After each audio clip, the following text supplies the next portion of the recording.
Like I said in the slide, discussion posts are actually one of the easiest ways to build a sense of community in your online classes. There are a couple ways that students can get to the discussion board. One is on the left-hand side. They can click discussion board and they will have access to their discussions. Mine currently are all open, but you can set them so that they can be viewed or not viewed by the students. So let's go into my course materials though, because the first type of discussion board that you want to set up for your students is the icebreaker discussion post. The reason that the icebreaker discussion post is so important is because it is the first interaction that your students will have with each other. Again, purpose is to build a community, a sense of collaboration, making your students feel that they're not out on an island by themselves. So when my students go in, they'll see that they have a discussion post icebreaker. As I scroll down, before I get to the icebreaker, one of the things I wanted to show you as I scroll down that I do build into my classes, and this is, again, another piece of information for your students for communication, is I actually in the first unit put my rubrics. In my classes, I have homework assignments that are related, and you can read it up here, that are related to textbook readings, with the PowerPoints, things like that, to make sure that they're reading their books and understanding the information. And then the next type of rubric and homework that I give them is what I call the hot topic rubric. And this is actually a great way for students to go out and learn real life experiences. They do this by looking for articles, maybe a YouTube video. I have them go and do research on something that's currently happening that week that relates back to what we currently are learning that week. So I give them this hot topic rubric, and then I scroll down. And now here are my discussion board instructions. Now, if you don't know this, in every course shell, you are given a little thing that looks like this in each of the units, giving directions. I add a little bit more, and I suggest that you do too. And what I add to mine is it's the specifics that my students need to adhere to. So to receive full points, please create an initial post by Tuesday and reply to at least 2 colleagues between Tuesday and Friday. Also remember to respond to those who reply to you by Sunday. I'll be interacting in some of the discussions as well. Review the attached rubric for grading within the assignment. You can continue to follow this week's discussions here within the unit or through the discussion board link in the menu at the left. Discussions will remain open until the next unit begins, at which point they will become read-only. Note, I'll be an active participant in your discussions. I may not always comment unless I deem fit, but I will be continually reviewing the weekly discussions. Also, please review the rubrics within the assignment. They are also located under rubrics folder under course information. So I give them lots of places to find their rubrics, but I also give them and communicate to them through exactly what their expectations are of them and what they should expect from me.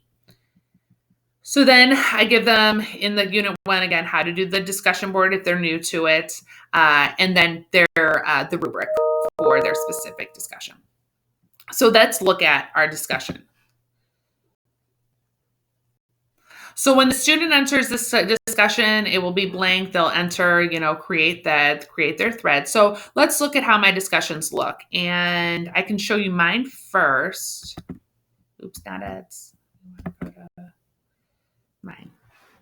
So what I did is my icebreaker discussion is maybe different than yours, but I'm going to tell you why I choose this one. When I was getting my master's in online teaching, this was one of the icebreakers, and I just thought it was brilliant because it really tells students, how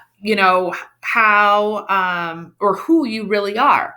So, you might ask, what's your job? Why are you in this class? How long have you been in training? That's great. But in an online environment, I'm never going to see these people, and they're really never going to see me. But if we were in a face-to-face class, a lot of this stuff we would learn about each other.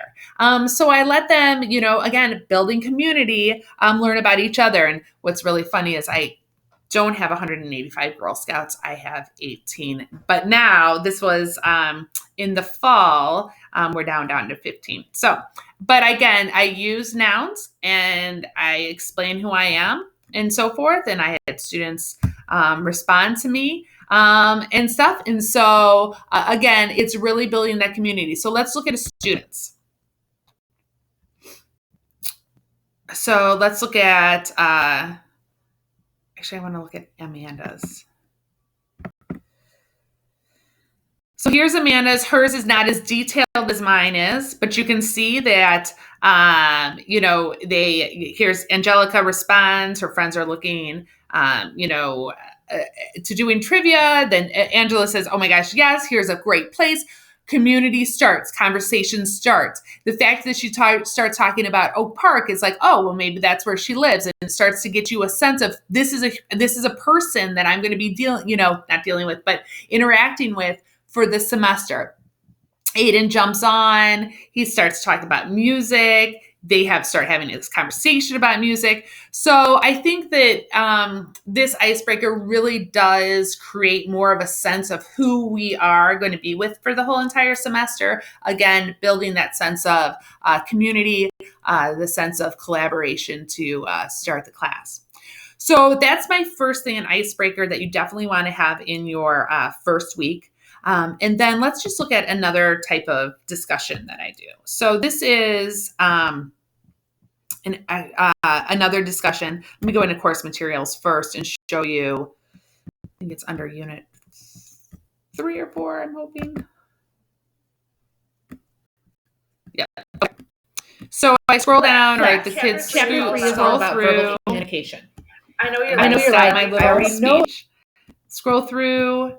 You'll see the instructions every time before an instruction or the post. I give the instructions because I don't want students to forget about the due dates, because my rubrics says, did you post your initial post on the correct day? Did you do your replies on the correct days? Again, this is making sure that your students are interacting in the class throughout the week so that they can stay up on their homework. It's helping them a little bit with time management has always been my thought. So there's lots of ways to build discussion posts. I know that some instructors will pull questions out of the textbook. I know that some instructors will make a creative question. Like I have a creative question in here saying, if you had a utopian society, what would, the best customer service look like for you? So you can do broad questions.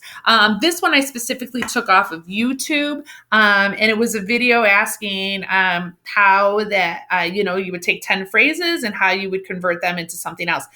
Taking specific information from that week's lesson and really driving it home in a way that students can learn from each other on the importance of whatever is being taught that week.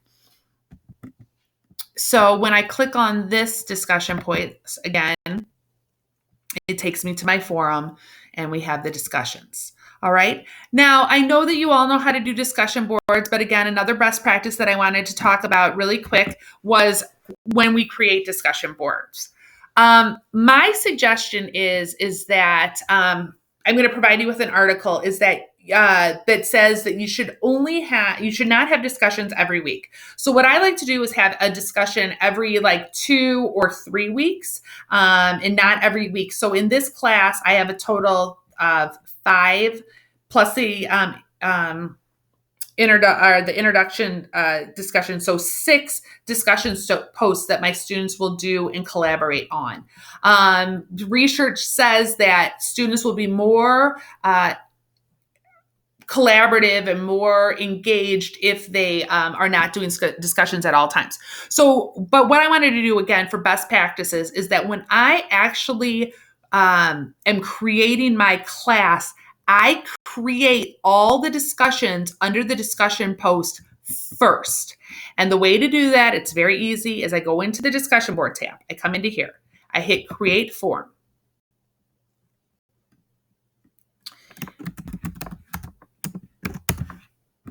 I do a test in test number 2, creating the form. I come down here.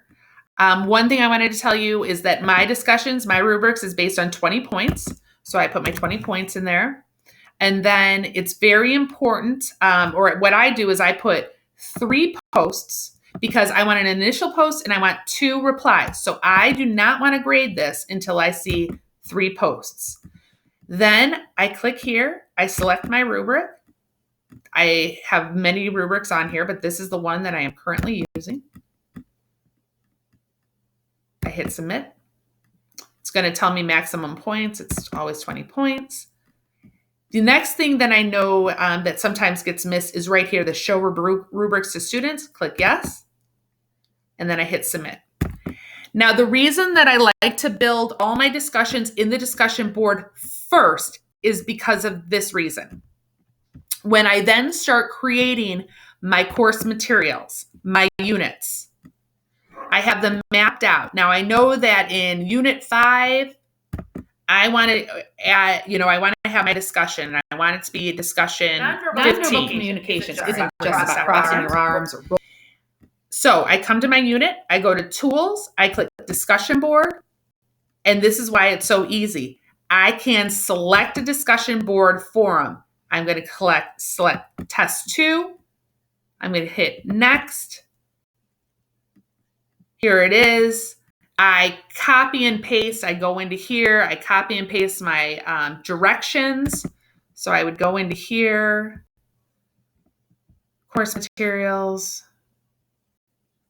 I know that I have the directions in Unit 4, so I can go to Unit 4. I scroll down. Stop that again. That's the only negative is every time you go in, you hear my voice. But do you know how important the effectiveness of There we go. I come down to here. I copy this, copy it, create link, go in here, Control V. There's my directions for it. And I hit submit. So when I come down here, I have all my information. Isn't just about crossing your arms, rolling your eyes, smiling big, or giving a thumbs up. Nonverbal consists of all. I can come down here. Here's my directions again to them. They click here. They can come here. They click create thread, and they can do whatever the assignment is.